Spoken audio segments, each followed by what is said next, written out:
I found out why my family moved every 2 years in secret. Always thought it was normal that we never stayed in one place long nor to calleth home. But everything changed the night. I found a box hidden behind the basement wall panel. Inside were old ID school records and rental agreements, all under different last names. My heart dropped because none of them matched the name I grew up with. I was raised in a quiet American suburban life that never lasted. Every 2 years, my parents would suddenly announce we were moving again. No real explanation, just the same excuse. That Dad got a better job. No goodbyes, no memories, just packed boxes in a new town. I never questioned it when I was younger. I thought maybe my dad worked in some secret high-level job, or maybe we just liked change, but I always noticed something strange. My parents never let me get too close to anyone at school. No sleepovers, no long friendships, no roots anywhere. When I earned 17, I started pushing back. It told them I wanted to stay after graduation in the town. It finally, that was the first time of fear in my father's eyes instead of control. The next day, he started depacking boxes without even talking to me.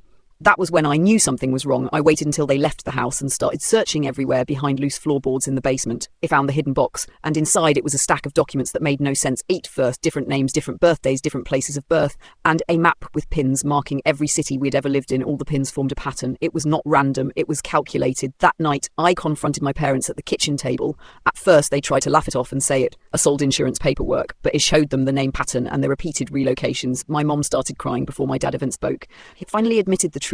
We were not moving for jobs. We were moving because someone had been looking for us for years. My parents had changed our identities multiple times to stay hidden from a man my father had testified against and had just been released from prison. Every 2 years was not a coincidence. It was a survival schedule. The fear I felt in that moment was unlike anything before. Every school, every friend, every home I had ever known was just a temporary disguise. Even my name was not the original one I was born with. We moved on last time after that night. But this time I understood everything. No more lies, no more fake stories, just silence and constant vigilance. And as I look back now, I realise I never really had a childhood. I had a countdown I never knew I was living on. Would you forgive your family for hiding while you kept moving from place to place?